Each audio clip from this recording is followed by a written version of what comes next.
Land of the Long White Cloud, the Maori people's name for New Zealand, and a Noah's Ark of wildlife for Bob Foulkrod.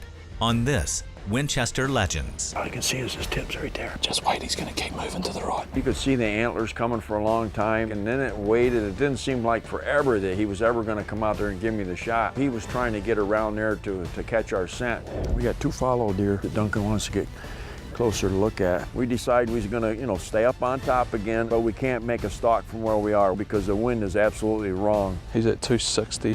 I got him. As soon as he stops, you take the shot. All he's gotta do is go a couple body lengths. Okay, here we go. Take him.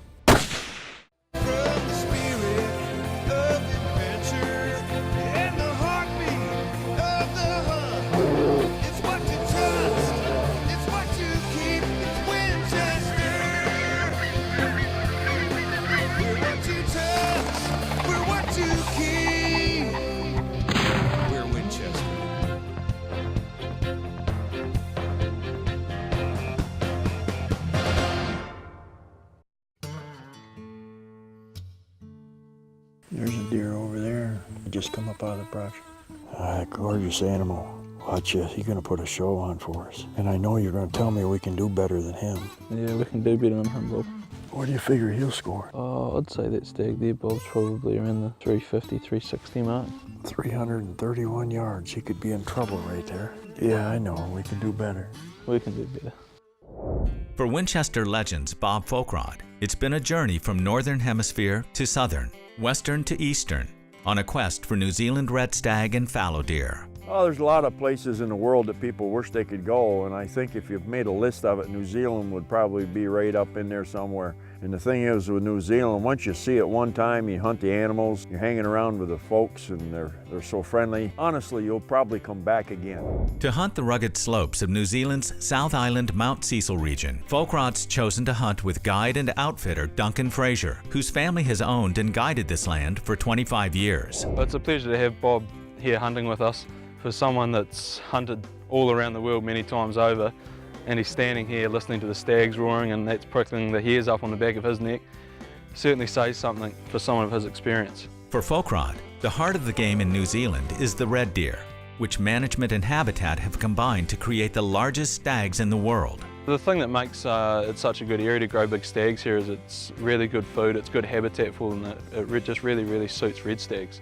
We've got a really good combination of native bush here and open tussock country, which really seems to suit them. My goal on this trip was to, get a nice stag for myself to hang on my own wall in my own lodge. There's nothing more impressive than getting down there early in the morning and watching the, daybreak, and then you see a big stag come out on the ridge in silhouette and he starts roaring and you can see the steam coming out of his mouth. That doesn't get you going, I don't know what will. It is the usual time of the rut, or the roar, as it's called with red stag, which should be a perfect time to hunt them, except for the unseasonably warm weather. The weather definitely affects the roar on the stags a lot. Like I said, this year it's been untypically warm, which has probably pushed the rut back by 1.5 to 2 weeks at the moment. We're just hoping that while Bob's here we get a couple of cold mornings that will really get the stags going. We're looking at 80-degree weather right now, and full moon, and I never complain about the weather. This weather is fantastic. I'm sucking this up, I'm telling you, this is great. As soon as the sun goes down here, you can start feeling that there's a bit of a breeze here and things are starting to cool down, and obviously that really does affect the stags, as we can hear. Once that sun's gone down, they're really starting to roar and just about sound like a lion to some extent, some of them. While the high temperatures are an added challenge for Foulkrod and Fraser's hunt, they know that the opportunities for a trophy are so good that it's worth being patient. I really appreciate that someone of his experience is so excited, and it's not just about the trophy, it's about the whole hunting experience, being here in New Zealand, listening to the stags roar, watching them, looking at them. It's just the whole package, and it definitely makes it exciting for me to be hunting with someone like this. People always ask me, do I get excited?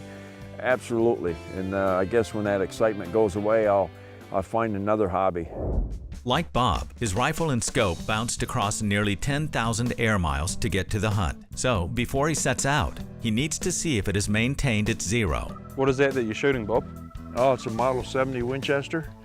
It's a 300 Winchester short mag, my favorite caliper. For the classic Winchester Model 70, Bob is shooting the 300 Winchester short mag ballistic silver tip, featuring a polymer tip, a contoured jacket, and an alloyed lead core. This Winchester cartridge provides superb accuracy, coupled with deep penetration and controlled expansion downrange. And now, hunters can enhance their shooting with Winchester's ballistics calculator, available online or as an app. Plug in your cartridge, chart its performance, and never be left guessing in the field. Okay, 102 yards. We ready to go? We're looking at a dead stag there, Bob.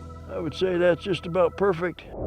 Confident in his Winchester rifle and cartridge, Foulkrod takes to the New Zealand hills for a record-book stag. And it isn't long for him to start seeing them. Oh, there he is. And he's gonna come out in the sun now. That's what we continue to do, stay up here high and glass and get a lay of the land today. Yeah, that's the plan this morning, Bob. Obviously now with the sun coming up a bit, it's starting to warm up. Yeah. And you can see some of the animals just starting to break out around the bush edge. A lot of roaring activity over on that side, isn't there? There is a lot of roaring activity going on over there. Yeah. Definitely starting to get very vocal at the moment. Yeah, it's gonna get nothing but better, isn't it? Yeah, definitely. All I can see is his tips right there. Just wait, he's gonna keep moving to the right. He sat there and looked at us for the longest time. He was trying to get around there to catch our scent. Take him.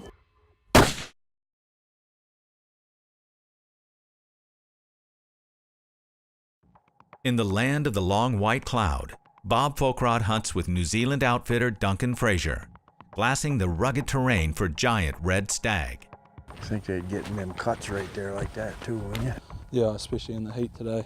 Yeah, laying in that cover. It's so thick down you can't see into it at all. We might just go down a couple of 100 yards here and sit down and do a bit of glassing for a while. Have a look around the bush edge and see if anything's moving. Yeah. Yeah, because she's still really pretty warm yet. Yeah, it is still pretty warm. There's a deer over there, over on the side, just come up out of the brush. Oh, yeah. I've grown up with these animals and hunted them ever since could barely walk, and it still gives me excitement being out in the field every day.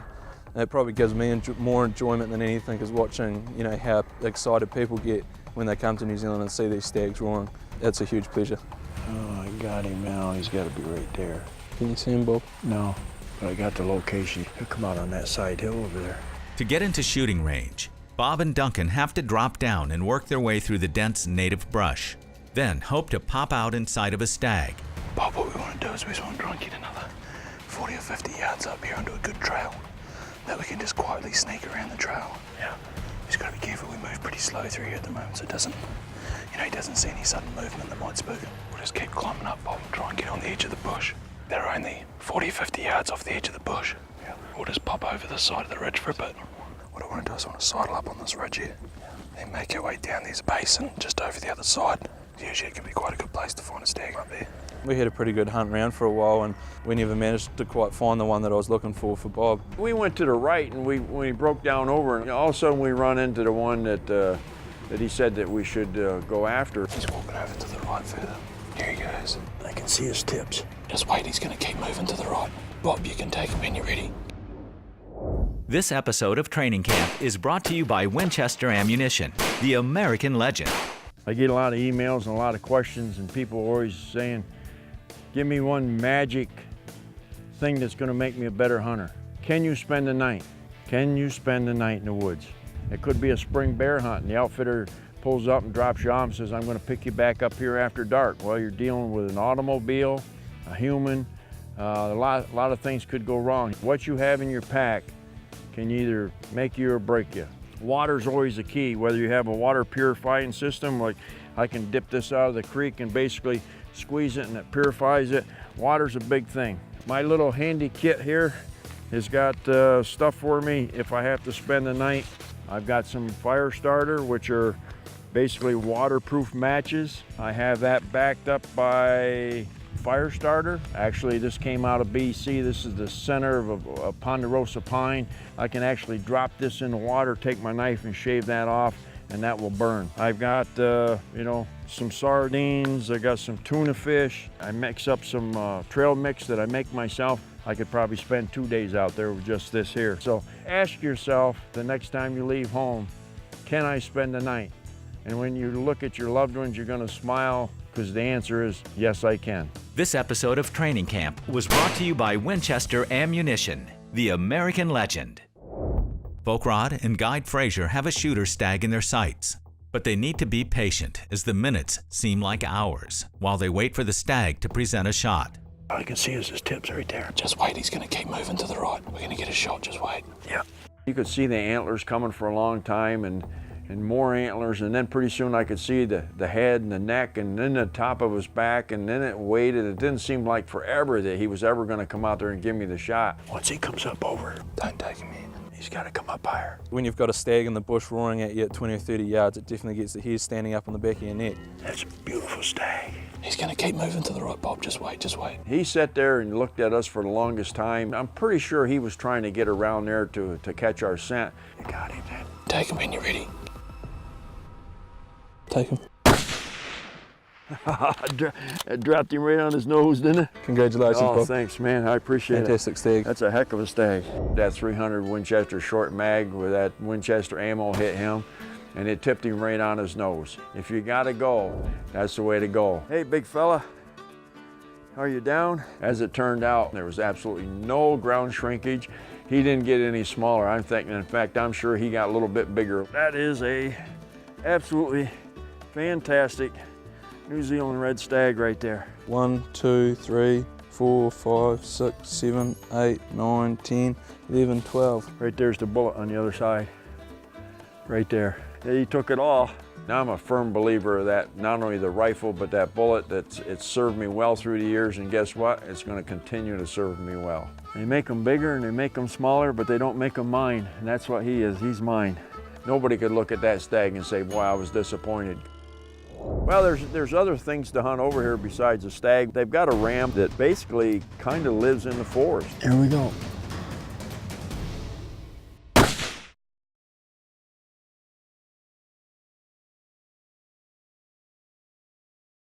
Next up for Foulkrod is fallow deer, but that's tomorrow. Now, Guide Frazier has a unique late afternoon alternative, the Arapawa ram. We got our stag down. We may switch gears a little bit and go try one of these rams that are running around. Kind of a different sheep than what I'm used to hunting, but they are in these mountains, and we're gonna go see if we can get one of those. Well, there's other things to hunt over here besides a stag. They've got a ram that basically kind of lives in the forest. He said that, you know, very seldom ever comes out. Most people, when they come over, they don't really have it in mind to shoot one, but when they see them out on the hill, it's something very unique that they haven't seen before. I'd say there's a fair chance there could be something in one of these gullies around the corner here, Bob. Usually quite often the sheep hang around in these few little draws around here, so I'd say there's a fair chance we'll see something. There's two sets of different rams. Some live kind of out in the open, and some live absolutely in the forest all the time. He said the only time they come out is just to feed. He says, and that's a true trophy of a ram right there. Some sheep over there too, where that wee ridge comes down into the bush. 2 rams, but they're still not good enough. Yeah. Bob and Duncan work their way down the canyon to get into position where they can spot the rams on the hillside and maybe get a shot at a trophy sheep. We've got some laying down here, 4 of them. Got 2 rams that just come up out of there. It's been pretty hot, so things are just starting to feed. Quite a few of the rams were up out of the bush that we quite often don't see, but with the good weather it had brought them up out of the jungle there, and they were right on the edge of the bush. There's some sheep just barring them in there. You see some? Well, I think they're up here. Oh, I ain't looked over there yet. Oh, there he is. I got the big one right here. He's 98 yards. He's just moving now. Yeah. There you go, as soon as you get a shot, take it. Yeah. Just about the time we was getting ready to squeeze one off, you know, they fed out, we had to pick up and we had to move. We managed to find a really nice ram from that was right on the edge of the bush. The one in front, in the middle of the group. Closest to us. Closest to us. He's just walking there, walking towards the front. We got lucky. We was above him, and I was concerned about the bullet going through and hitting another one. Get ready, because it's going to start moving. Yep, I got him. We ready to go? Yep, take him. Here we go.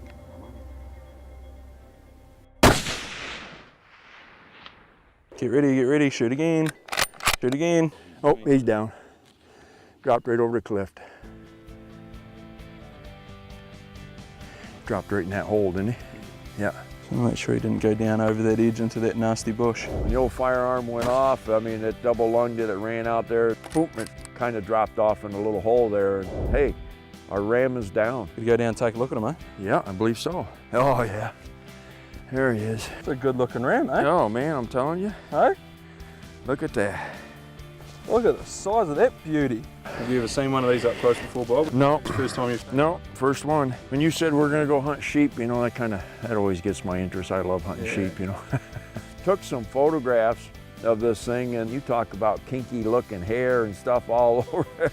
Actually, I think I seen a guy in the airport that looked almost like that. I guess that's what happens when you don't shear sheep, huh? Yeah, it is. These sheep actually usually naturally shed their wool, but you can see that this one's been living in the down in the forest a lot, just by the way his capers. Next thing you know, he's sitting down and grunting and moaning and things up on his shoulders. He picked that old rammed up and rammed it all the way up to the top of the hill. Bob thought I was one of those crazy Kiwis when I threw it over my shoulders and took it out. It took me a while to get it up, but we got there eventually. Yeah, it was like a foot race, whether I was going to get to the top before he did, and all I was doing was carrying my pack. He's at 260. I got him. As soon as he stops, you take the shot. All he's got to do is go a couple body lengths. Okay, here we go. Take him.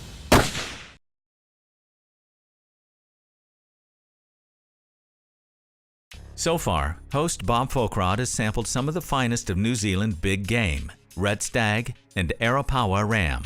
Now, three's a charm with the fallow deer. I see quite a few of the animals are starting to move out now. Everything's pretty active with the way the weather is at the moment. Well, we've looked at this all over, every which way we can. We know he's in here, it's just a matter of can we snake him out. Well, fallow deer come in various colors. Duncan's going to say, do you have a color in mind? I'm going to go, no, not really. I'm still looking for that headgear on top. You can see this field over here is full of them at the moment, Bob, but just it's not quite right into the swing of the rut yet for the fallow deer, so the big ones aren't with the females yet. It's just all the young ones. Here goes two big ones right here. That's the guy right there. That's him right there. Yeah, right there he is. We might sneak up over there, Bob. We decide we're going to, stay up on top again and take a look at him, but we can't make a stalk from where we are. We got to go down across the path and up on the other side of the hill because the wind is absolutely wrong. Yeah, I can't guarantee which way the wind's going to be blowing down there, Bob. Hopefully when we get down below there and some of those little draws and that, it'll change a bit. We got two fallow deer that Duncan wants to get closer to look at. Hopefully this cool weather stays with us, because if it starts to warm up, I'm sure they're going to go back into that brush. We'll keep heading down onto this corner here, Bob, and see if we can find some of those fallow bucks that we can hear croaking down there. Once more, Bob and guide Duncan Fraser descend into the canyons to work their way around to get an angle, and hopefully a shot on a fallow stag. My next idea was to try and get a bit of height where we could look over a whole area, probably a 200 or 300 acre area that we could just cover. See them both here? Yeah. There's quite a good one on the right of those two. Actually, both of them are quite good. He's just out to the right of that black one, Bob. Yeah, that's him. I got down on a tripod and I'm ready to take the shot, and I'm looking through his, man, there's some brush right in front of him. I didn't want to force the shot. Take him. And him stop. Is he going to? Oh my God, he's going to give us a slip. And we bumped him. They got in the brush. I probably could have really maybe forced it, but I was trying to get a better shot than that. But that's okay. We know they're bedded in here someplace. Bob was on him, but he just didn't quite have time to squeeze the trigger and take a shot at him. We thought we just about had him, but you know, that always happens when you think you're getting close, you're always far away. That's thicker and it thickens down there. I mean, once he steps into it, it's just a waiting game. Yeah, we know he's in here somewhere, Bob. It's just a matter of trying to find him or wait for him to come out. Yeah. So anyway, we just sat there and waited. You know, everyone was probably a wee bit disappointed, but I just said we better hang in there. We probably still had another hour while he might have been shifting, so we just sat tight and waited for him. I haven't seen anything busted out of there yet. No, nothing's moving whatsoever at the moment. Yeah, he'll pop out in that hole there sooner or later. Bob, get ready, he's just coming out. There he goes. Just wait for him to stop, Bob. He's going to clear out of that tree. Yeah, he's coming this way. I'm gonna let him keep coming. Just wait. I think he's going to keep walking there, Bob. Yeah, we got a nice breeze right now, blowing right in my face. Wind and everything's right. He'll continue to walk, I think. He's at 260. I got him. As soon as he stops, you take the shot. All he's got to do is go a couple body lengths. Okay, here we go. Take him. Oh, he's going down. He's going down. Good shot. Good shot. Congratulations. He fell in that hole. At least we'll know how thick it is when we go to get him, won't he? When he stopped, I squeezed that off, I mean, and whack, I mean, you could just see the ripples onto him. He took it.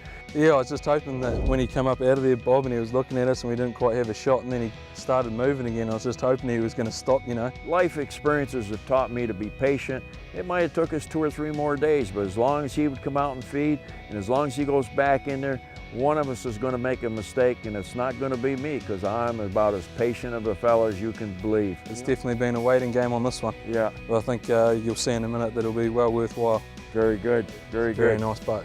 Patience paid off on that hunt right there. Excellent, excellent. Let's go take a look, eh?